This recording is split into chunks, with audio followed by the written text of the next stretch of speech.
안녕하세요. 포유환율연구소입니다. 이번 시간에는 내년도죠. 그러니까 2022년도 정권시장은 정권 전문가들이 추천한 종목은 90% 이상 실패할 것이다 라는 주제를 가지고 나왔습니다. 2021년에도 정권 전문가들이 추천한 종목 중에 한 80%는 실패한 거로 지금 보이거든요. 그걸 어떻게 하느냐 하면 투자자들 약 한 80% 가까이가 손해를 보고 있는 것 자체가 증거지요. 그러면 2021년은 그나마 주가가 상승했죠. 지수 개념으로. 그럼에도 불구하고 정권 전문가들이 추천한 종목은 대부분은 이제 실패를 한 것이죠. 그러니까 이제 삼성전자라든지 은행주라든지 이런 주식들이 올라가지고 지수가 유지되는데 정권 전문가들이 추천한 종목은 대부분 이제 실패한 거죠. 메타버스 관련 주식, 그 다음에 NFT 관련 주식, 심지어는 가상자산까지요. 왜냐하면 이들이 그 정권 전문가들이 대부분 그 주가 결정 원리를 모릅니다. 그래서 작년에 정권 전문가들이 추천한 종목 중에서 성공한 종목도 그분들이 실력이 있어서가 아니고 그냥 지난해에는 지수가 상승하니까 대부분 주식이 이제 상승한 것이지요. 그러니까 실력에서 그 원인이 있는 것이 아니고 그냥 모두 다 오르니까 같이 올랐다라는 그런 개념으로 해석하는 것이 맞을 거예요. 왜 제가 이 주장을 자신 있게 얘기를 하느냐 하면요. 제가 애널리스트 팀장 출신입니다. 또 펀드 매니저들 실력이 하도 안 돼가지고 운용기획 팀장까지 맡았어요. 아마 우리 정권회사 역사상 그 애널리스트 팀장이 그 펀드 매니저까지 총괄하는 경우는 없었을 거예요. 그 정도로 이제 펀드 매니저들도 능력이 되지 않고 애널리스트도 능력이 되지 않아요. 그것은 증거가 많습니다. 그때나 지금이나 제가 이제 20년 전에 정권회사 팀장을 했으니까 그때하고 지금은 많이 달라졌지 않느냐라는 얘기를 할 수 있을지도 모르겠는데 실력은 똑같고 또 주가 결정 원리상 그 시간이 그렇게 흐른다고 해가지고 그 실력이 느는 것도 아니에요. 그러니까 이제 우리 연구소 그 그림을 자꾸 가지고 노는데 주가락하는 것이 다양한 요소가 결합되어 가지고 결정됩니다. 왜냐하면 기업이라는 것 자체가 경영자 입장에서 보면 그 종합예술이에요. 환율도 알아야 되고 금리도 알아야 되고 돈의 흐름도 알아야 되고요. 국내 경제, 세계 경제 다 알아야 그 훌륭한 경영자가 될 수 있거든요. 그 얘기는 역설적으로 애널리스트가 그 기업을 분석한다는 것이 굉장히 어렵다는 얘기예요. 더군다나 그 지금 대부분의 애널리스트나 펀드 매니저들이 실전에서 실물 경제 경험을 한 사람은 그래 많지 않거든요. 그러다 보니 원자재 같은 경우에는 대학 교재에 초등학교 때부터 대학 졸업할 때까지 원자재에 대해서 공부를 할 시간조차도 없었고 또 원자재와 금리 관계를 얘기하는 책도 없어요. 또 원자재와 환율 관계를 얘기하는 책도 없어요. 그러다 보니까 경제부 기자 생활을 하신 분도 환율이 원자재에 영향을 주는 건 알고 있는데 원자재가 환율에 영향을 주는 것을 알고 있는 사람은 극히 소수구나 아직까지 저는 보지 못했거든요. 그 정도로 이제 주가 결정은 다양한 그 영향을 받아 가지고 그 주가에 반영됩니다. 근데 그 정도 수준에 올라가려고 하면요. 최소한도로 하루에 한 10시간씩 공부해가지고 한 20년, 30년 해야 될똥말똥한 수준이에요. 그 정도로 어려운 게 어떻게 보면 주가 결정 원리이기도 해요. 그러니까 이제 정권 전문가들을 너무 지나치게 신뢰해서는 안 되고 또 정권 전문가들의 속성을 얘기해야 되는데 그분들은 다 대부분이 이제 기존 정권 회사에 근무하는 사람, 지금 자산 운용 회사에서 근무하는 사람들이에요. 그분들은 항상 좋다는 얘기를 해야 돼요. 나쁘다는 얘기를 할 수가 없습니다. 조직에서. 그래야 조직에서 승진도 하고 살아남을 수가 있거든요. 그러니까 이제 그 정권 전문가들의 위치를 보더라도 그분들이 내년에는 신뢰를 얻기 굉장히 힘든다. 2009년을 제가 이제 가끔 예를 드는데 그때 정권 전문가들 중에 주가 올라간다고 얘기한 사람이 없었거든요. 최고 지수를 1400 정도로 봤어요. 1140 할 때. 그러니까 정권 전문가들의 생리하고 안 맞잖아요. 그분들은 항상 작게 올라가는 것도 많이 올라간다고 얘기하는 사람들인데 그럼에도 불구하고 2009년에 주가 지수를 굉장히 부정적으로 봤거든요. 근데 외국인은 들어왔단 말이에요. 그것이 이제 증거인데 거의 대부분의 이제 정권 전문가들이 주가 결정 원리를 모릅니다. 그래서 이제 제가 이 얘기를 자신 있게 하는 거고, 저도 애널리스트 팀장도 해보고 펀드 매니저를 총괄하는 운용기획 팀장까지 해봤기 때문에 그분들의 이제 속성 내지는 수준, 실력 다 알고 있어요. 또 주식시장의 그 가격 결정 원리상 10년이 시간 더 지나간다고 실력이 향상된다는 보장도 없어요. 앞에서도 얘기했지만은 환율에 대한 이해가 부족하면 수급도 모르는 거거든요. 환율에 대한 이해가 부족하면 환율이 수출 기업이나 수입 업체에 미치는 영향도 중요하지만은 수급에도 영향을 줍니다. 주식 수급.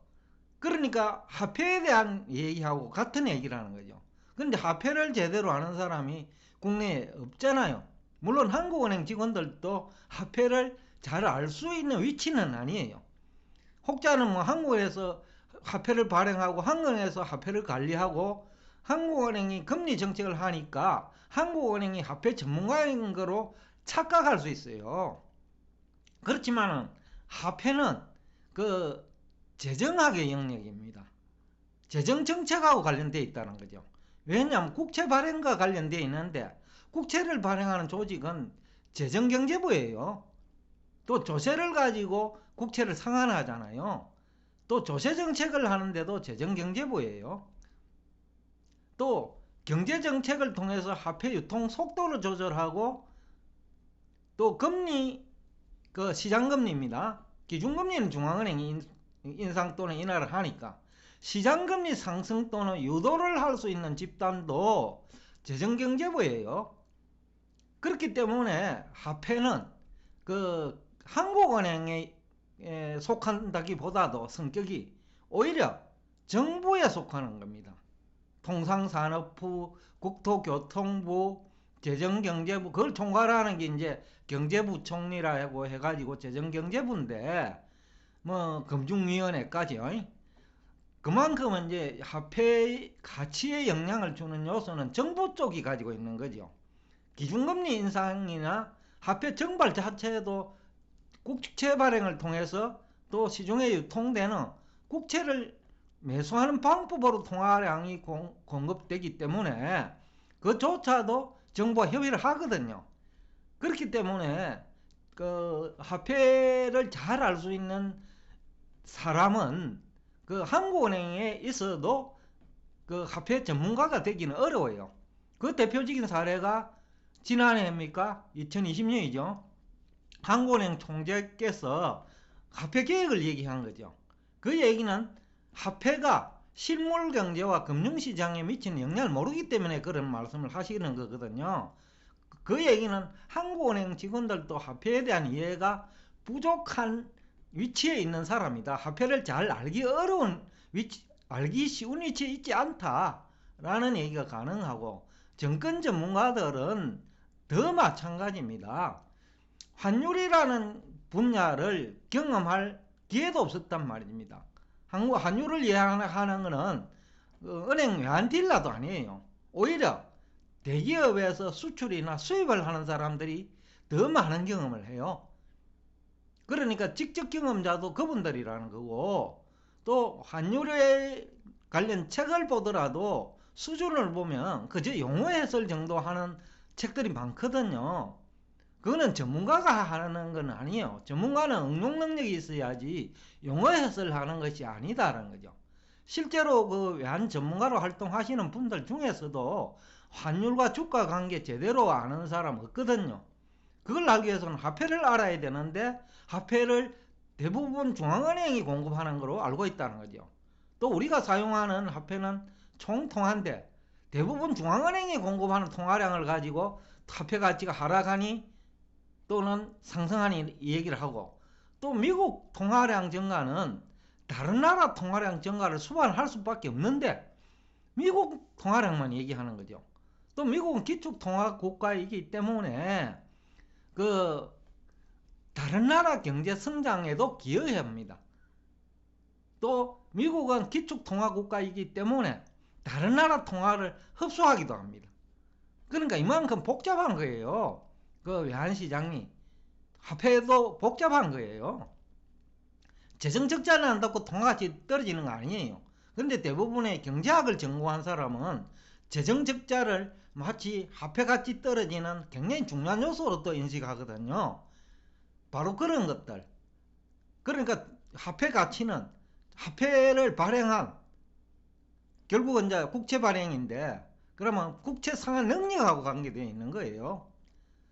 조세 상환 능력이 향상되면, 쉽게 하면 국가 부채 상환 능력이 향상되면 재정 적자가 발생하더라도 화폐 가치 상승 요인으로 작용하거든요. 자, 세 번째는 이거는 끝도 한도 없고 다음에 시간이 갈수록 제가 조금씩 그 범위를 넓혀갈 테니까 여러분이 그때 또 우리 방송을 시청해 주시고, 세 번째는 정권 전문가들이 이제 주가 결정 원리를 모르다가 보니 대부분 기술적 지표 중심으로 매매를 유도합니다. 그러니까 오르기 시작한 종목 추천하는 거죠. 그래서 제가 요 근래에 이 베스트 투자증권에서 그 활동하면서 그 소속 임원인 것 같기는 한데, 그분이 이제 공영방송이나 유명 채널에 나와가지고 얘기하는 거 보면 제가 종목을 한 20개 정도로 한번 점검을 해봤어요. 그분이 추천하는 거. 그 중에 7개, 8개는 그 주가 결정 원리를 모르고 추천하는 거예요. 쉽게 하면 그 마이너스 적자 상태인 기업을 추천을 많이 한다는 거죠. 주가 결정 원리는 장기적으로는 수익성이에요. 그럼 지난 3년간 이익을 못 본 회사가 향후 1년간 이익 볼 확률 그 자체가 낮은 거예요. 그럼에도 불구하고 재료만 가지고 그냥 갖다 붙여버리는 거예요. 예를 들어서 2차전지를 제2의 반도체라고 포장을 한다든지, 제2의 반도체가 될 수가 없어요. 반도체는 대규모 장치 산업이지만 2차전지는 그 정도는 아니거든요. 어느 나라 없이 2차전지 산업은 육성할 수 있어요. 그러나 반도체는 그렇지 않다는 거죠. 그만큼 경쟁이 치열하다는 거죠. 자동차 회사들도 그 2차전지는 만들어낼 수 있어요. 그러니까 반도체와는 성격이 완전히 다르다는 거죠. 경쟁이 완전히 심할 수 있는 분야가 2차전지다. 그러니까 완전히 다른데 제2의 반도체라고 포장을 한다라는 거죠. 또 뭐 테슬라 자동차도 마찬가지죠. 마치 영원히 경쟁자가 없을 것처럼 얘기하는 사람 많아요. 그렇지 않다라는 거죠. 그 다음에 이제 내년에 또 다른 이제 이유 중에 하나가 환경이 아니다는 거죠. 특히 이제 한국과 중국 증시는 주택시장은 이제 장기 불황이 이제 시작되는 연도다. 올 9월에 시작됐지만은 이제는 이제 뭐 시작도 안 됐고, 내년은 돼야 주택시장 장기 불황이 가시화될 수 있는 시기다. 내년 가을은 돼야. 그러니까 이제 아직까지는 주택시장이 그냥 일시적으로 잠시 동안 뭐 조금 조정받는다, 거래량이 줄었다, 가격이 조금 하락한다 정도지, 내년 가을은 돼야 이것이 진짜 하락할 것인지를 본 모습이라 할까요? 본 모습을 알 수 있는 시점이 된다는 거죠. 그런데 이제 참고로 한국은행이 이제 주택시장을 경고하고 나섰어요. 금융 불안정 지수라고 하면서 그 100에 가까워졌다는 겁니까? 100은 최고치인데 그 정도로 이제 한국 부동산 시장이 위험한 상황까지 왔다라는 얘기를 이제 한국은행까지 하고 있어요. 그 얘기는 굉장히 자금 시장이 경색될 수 있다는 거죠. 그리고 또 주택 관련, 쉽게 하면 부동산 관련 그 우리 상장기업이 많아요. 그것이 금융 측면에서도 관련이 있지만은 직접 가지고 있는 부동산을, 그런 상장기업도 많고, 또 그 부동산 시장이 금리를 밀어 올릴 수도 있어요. 부동산 시장 금리가 하락하면 올라가기도 하지만은 부동산 가격이 하락하면 금리가 올라갈 수도 있어요. 자금시장 경색 현상 때문에. 그 다음에 이제 증권회사 직원들은 자기들도 먹고 살아야 되잖아요. 빈번한 매매를 유도해야 돼요. 그러다면. 그러니까 내년에는 모랄 해저드가 이제 극치에 달할 거다. 올해하고는 또 다른 양상을 보일 거다. 심지어는 작전 세력하고 결탁되어 있는 정권 전문가들도 나타날 거다. 물론 다수는 아니라고 보겠지만 과거 사례를 보면 본의 아니게 그런 경우가 많았어요. 그러니까 내년에는 또 작전 세력이나 일부 정권회사는 자기들이 가지고 있는 그 별 볼일 없는 주식을 또 매도하는 기회로 활용할 거예요. 심지어는 보고서도 그분들이 보고서 작성하면 그 주식은 하락해요. 왜냐하면 그걸 이용해 가지고 매도하는 정권회사가 또 있다는 거죠. 그러니까 그 정도로 이제 모랄 해저드가 내년에는 극치를 보일 것이다 라는 측면에서도 내년 정권 전문가들이 추천한 종목은 90% 이상 실패할 확률이 높다. 원래 하는 얘기를 들어보도 마찬가지죠. 제가 이제 메타버스 얘기를 몇 번 얘기했는데, 작품이 성공할 확률은요, 그러니까 작품을 만드는 회사가 성공할 확률은 굉장히 낮다라는 거예요. 메타버스 기반을, 그러니까 작품을 올릴 수 있는 기반을 조성하는 그 반도체 회사라든지 그 다음에 솔루션 회사라든지 이런 회사들은 뭐 가격이 상승할 가능성이 있어도 작품이 성공할 확률은 굉장히 낮다. 그런데 우리나라에는 작품을 가지고 대부분 얘기하거든요. 메타버스도 마찬가지고 NFT도 마찬가지죠. 100개를 얘기하면 98%는 해당이 없는 그 상황이에요. 근데 과연 정권 전문가들이 모를까요? 안다고 봅니다. 알면서 그렇게 하는 거예요. 그게 이제 모랄 해저드인데, 그러니까 먹고 살기 위해서 하는 사람도 있고 우선 여러분들을 현혹시키기 위한 전략이기도 하지요. 지금도 뭐 그런 얘기 하는 사람이 있어요. 그래서 제가 안타깝기는 한데 그러나 여러분들은 현실이니까 그런 분들의 얘기를 들으면 여러분들의 재산이 내년에는 올해와 다르게 손실폭이 클 것이다. 또 내년에는 지수가 미국도 마찬가지입니다. 올해는 미국이 지수 2번 조정을 받았지만 또 큰 폭으로 상승을 했잖아요. 또 조정폭도 작았어요. 근데 내년은 좀 다를 거다. 조정폭이 클 거라는 거죠. 왜냐하면 환경이 나빠지고 미국도 정신 에너지가 점점 약화되고 있어요. 그러니까 통화량하고 정신 에너지는 또 다른 문제거든요. 다만 미국은 다른 나라와는 달리 외부에서 에너지 공급을 받을 수 있습니다. 쉽게 말하면 한국의 주식 투자자들도 미국 갈 수 있다는 거죠. 일본도 마찬가지고. 그러니까 미국의 장점인데 달러 강세가 또 기대되기 때문에 내년에는 이제 외부에서 미국으로 에너지 공급은 해요. 그 점은 미국 증시가 이제 차별화될 수 있는 이유인데, 미국도 원래 많이 오르는 그런 주식 중심이 아닌 아주 대형 우량기업 중에서 성장성과 수익성을 다 가진 그런 주식 중심, 그리고 은행주 중심으로 정권이 시세가 분출될 거라는 거죠. 뭐 분출이라는 얘기도 내년에는 할 수 있는지도 모르겠어요. 원래처럼 상승하지는 않을 테니까요. 조금 원래보다 그 상승한다는 그런 정도지. 쉽게 말하면 작년에 이제 그런 주들이 소외받은 주식들, 그런 주식 많이 있을 테니까 우리 국내에서도 장기간 소외받은 주식이 있기는 있어요. 그런 주식이 될 거라는 거죠. 근데 정권 전문가들은 그런 거 추천 안 합니다. 그런 주식은 무겁거든요. 그러니까 현혹시키기 어렵다는 거죠. 시청자들을 기술적 지표로 현혹시키기 어렵다는 거죠. 가벼운 주식이라야, 즉 자본금이 작아야 그 작전을 세력을 동원할 수 있는 거죠. 쉽게 하면 조금만 그 참여자만 모을 수 있어도 주가가 올라가거든요. 그래서 별 볼 일 없는 주식을 추천하는 이유이기도 하죠. 근데 내년에는 그렇지 않다라는 얘기를 하고 싶고, 그 다음에 내년에 또 큰 악재가 미국 연준이 보유자산 축소 얘기가 나올 겁니다. 그게 이제 제일 무서운 건데, 금리 인상보다 훨씬 무서운 거거든요. 이거는 시장금리도 밀어 올리고 시중 유동성도 흡수하기 때문에 그래서 무서운 거예요. 그래서 내년에는 우량 기업 중심으로, 그러니까 그 유동성을 가지고는 힘든다는 거죠. 내년에는 유동성이 그 축소될 수도 있지만 화폐 유통 속도가 현저하게 줄어든다는 거고, 또 성장주와 나스닥 종목의 별 볼 일 없는 주식들과 그리고 가치지수가 양극화된다는 거죠.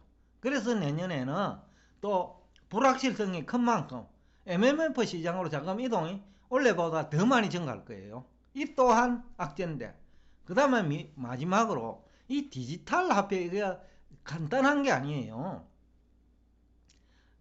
그러니까 가상자산 시장에 1차적으로 충격을 줄 건데, 가상자산 시장 규모가 너무 커졌단 말이죠. 세계적으로. 그리고 또 이런 가상자산이 활성화된 국가가 부정부패가 만연된 국가예요. 엘살바도르처럼. 그런 국가들은 초토화될 수도 있어요. 경기가 나쁠 때는. 그런 부분. 그러니까 여러 가지 측면에서 가상자산 시장은 내년에는 악재가 크다. 근데 너무 시장 규모가 커졌다. 그래서 화폐 유통 속도에 큰 영향을 줄 거다 라는 얘기를 하고 싶습니다. 그래서 정리하면 내년에는 그 정권 전문가들이 추천하는 종목, 특히 정권회사 소속 직원들이 추천하는 종목은 가능한 피하는 게 좋습니다. 왜냐하면 그분들은 정권회사 수입을 올려야 되거든요. 그러면 거래를 유도해야 돼요. 빈번한 거래를. 그러다 보니까 작전주 같은 것을 추천할 거예요. 그러니까 그것은 걸려들면 끝나는 거거든요. 상장 폐지될 확률이 높은 주식도 지금도 추천하고 있어요. 그런데 그런 사람들이 내년이면 달라질까요? 오히려 더욱 심화될 수 있다 라는 얘기를 하고, 내년은 그래서 딱 한마디로 요약하면 수익성이 수반되지 않는 성장 주식은 쳐다보지 말라 라는 얘기를 하면서 오늘 여러분과 대화를 여기서 끝내겠습니다. 오늘도 끝까지 경청해 주셔서 대단히 감사합니다.